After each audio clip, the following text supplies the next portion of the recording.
प्रभु जीशु ख्रीष्ट अति बहुमूल्य नाम संपर्क इंडिया द्वारा प्रस्तुत प्रतिदिन कार्यक्रम नुआ सकाल आशारे मुझे स्वागत जनाए। प्रभु आपण मान प्रत्येक को बाहुल्य रूपे आशीर्वाद करंतु। दिन प्रतिदिन प्रभु आम को नुआ नुआ शिक्षार शिक्षित कराउछंती, आम जीवन को परिवर्तन कराउथिबारु मो प्रभु को धन्यवाद दिए। पवित्रात्मा परमेश्वर आपण को मते से नियंत्रण करुछंती, उभय सहित कथा होथिबारु तांको नामर गौरव हो। आज गोटे छोट प्रसंग रे आपण मान सम्मुख में प्रभु का वाक्य रखिबा पई चाहे। प्रसंगर शीर्षक है किए फेराइबो, किए फेराइबो। अनेक थर आम लोक मान साहाय्य करने चाहूँ, आम साहाय्य करने समय आर्थिक साहाय्य बा कौन विषय साहाय्य करने समय भाबू जदि मु ताकू देवी से केमिति फेरेइबो, किए फेरेइबो, जदि से नदेला किए फेरेइबो। मु देवी जे सी को केमिति भाव में मते से फेरस्त करिबो, एटा हमर चिंता थाए। आम से लोक को साहाय्य करिथाउ जो लोक फेरई पारिबो।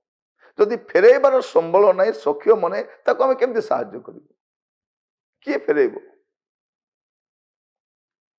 हितोपदेश तार 19 पर्व 17 पद एटा लिखा जाए, जे दरिद्र को दया करे से सदा प्रभु को ऋण दिए, पुणी से तार उत्तम कर्मर परिशोध करिवे। कौन लिखा जाउछि, जे दरिद्र को दया करे से सदा प्रभु को ऋण दिए।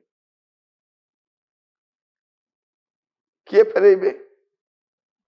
आपण दरिद्र को दया कले सदा प्रभु फेरेइबे। कारण दरिद्र तो फेरई पारिबो नहीं, ता पाखे तो किछि नहीं, से तो अभावी लोक, से तो कष्ट रे अछि, से तो समस्या अछि, से कोठो हमकु दबो। आम एथि पई ताको साहाय्य करूना हूं, जे तो हमकु देई पारिबो नहीं, ताको साहाय्य करे की लाभ?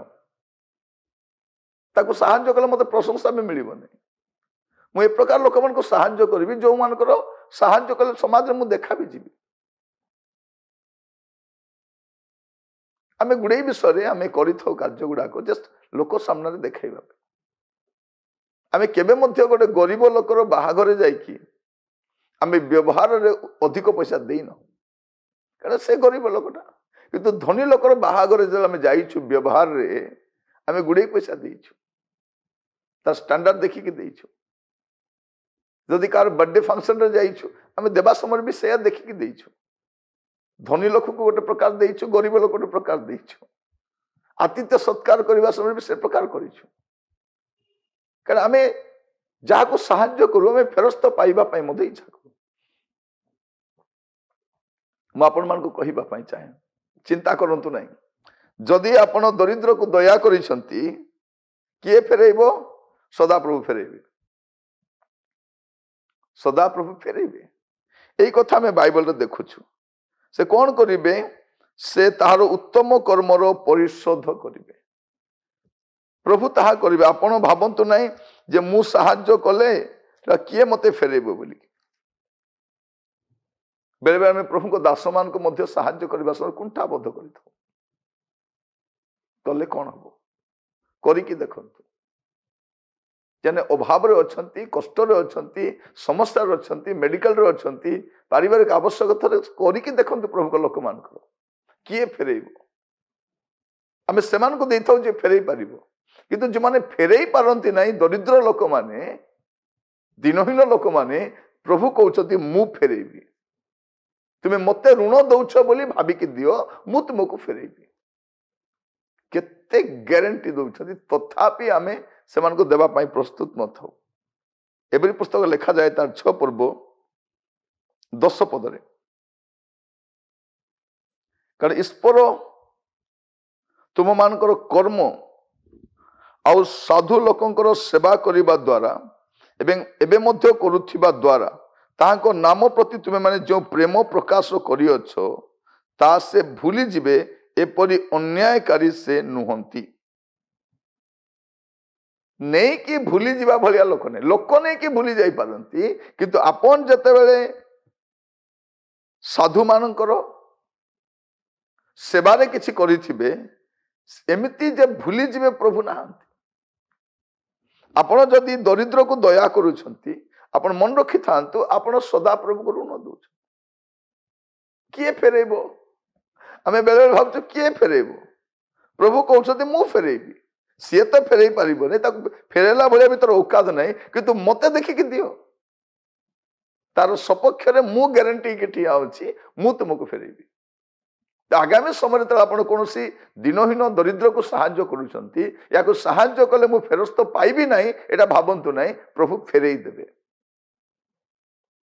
याकूब लिखुछंती तार प्रथम अध्याय तार 27 पदरे, अनाथ और विधवा मानकु सेमानको दुखावस्था रे संखलिबा पुरी संसार रो आपना को निष्कलंक पर रक्षा करिबा या आम मानक ईश्वर और पितांको छमरे विशुद्ध और निर्मल धर्म परायणता अटे। कौन? अनाथ विधवा मानकु सेमानको दुखावस्था रे संखलिबा। आपण को अनाथ को साहाय्य करूछंती कि को विधवा को साहाय्य करूछंती कि नहीं? जे अनाथ हो गला से पूरा अनाथ हो गला, विधवा हो गला माने से सर्वरा हो गला, ता प्रति आमर दृष्टि भी नहीं। मंडली पाई मु कहिबा पाई चाहे आद्य मंडली रे एटा ही समस्या होता जे विधवा मान को उपेक्षा करा जाउथिला। आज मध्य जदि कहारो स्वामी चली जाती से सप्ताह पर्यंत एका ताको शांति दियंती, सांत्वना दियंती, परे लोक मान ताड़ को अनै भी देखंती से केमिति अछि, को क्राइसिस दे जाउछि के अनांती नहीं। उल्टा ताकू कौन करती गुड़े विषय अभियोग करती, गंजना दियंती, ता विरुद्ध रे गुड़े कथा कहती। एमती परिस्थिति आसी जाए। किए फेरेइबो? प्रभु कहते मु फेरेइबी। एटा प्रभुकर ग्यारंटी। तो प्रिय भाई भौणी माने प्रभु आपन को मत अनुग्रह करंतु। आज वाक्य शुणा समय आमे कौन करबा दरकार जे अनेकों को आमे साहाय्य करबा पाए पश्चातपद होचु। आज आमे पुनि थर आगबर हेबा, आमे अन्य मान को तत्वावधान करिबा। जदि आपण करिथिबे त कुआडे जीवन। गीत संहिता 41 पर्व तार प्रथम 3 पद, जो जन दिनहीन निमते चिंता करई से धन्य। सदा प्रभु दुर्दशा दिन ताहाको उद्धार करिबे, सदा प्रभु ताहाको रक्षा करी जीवित रखिबे। से पृथ्वी आशीर्वाद प्राप्त होबो। तुमे ताहाको तार शत्रुगणर इच्छा समर्पण करो नहीं। से व्याधि शଯ୍ୟାगत हेले सदा प्रभु ताहाको धरी रखिबे। तुमे पीड़ा समय तार समस्त शଯ୍ୟା परिवर्तन करू। एते ब्लेसिंग अछि केवल दिनहीन पाई चिंता करबा। किए फेरेइबो? कौन मिलिबो? बाइबल एक कथा कह प्रभु ग्यारंटी दौरान तुम दिनहीन पाई चिंता करो, तुम दरिद्र को साहाय्य करो, साधु मान को जत्न नियो, मु फेरे। प्रभु भूलती ना, से मन रखती किए फेरेबे बोली भावतु नहीं। से यथा समय आपन परिशोध कर राइट टाइम रे तो सर राति समय होई पारे, वर्षा दिन होई पारे, आपण एठी थांतु बा कोठी थांतु, आपनकर इमीडिएट नीड समय से जगाई देबा। प्रभु आपन का आशीर्वाद कर बुझीबा पई किए फेरेइबो नहीं। आपण कोन करूछथि चिंता कर, प्रभु फेरेइबा पई ग्यारंटी दउ। प्रभु आपन मान का आशीर्वाद कर प्रार्थना करिबा। अनुग्रहकारी पिता परमेश्वर आपन को धन्यवाद दउछि।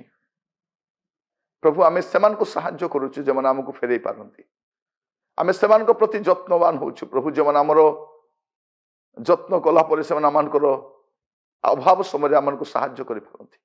किंतु प्रभु जवान दिनहीन दरिद्र अभावी लोक मान आम साहाय्य कर न था किए फेरेइबे बोली धन्यवाद दूसरी आपण वाक्यर प्रतिश्रुति पाई। प्रभु ए वाक्य प्रमाणे आम अंचल रोहुथिबा आम परिवेश मध्य रहुथिबा आम मंडली मध्य रहुथिबा अन्य मान प्रति प्रभु साहाय्य हस्त बढ़ाई से तत्वावधान करने आमको साहाय्य कर आपण कहते यथा समय आप परिशोध करेंगे आपण नाम गौरव हो यीशु को प्रिय नाम मांगिली आमीन आमीन।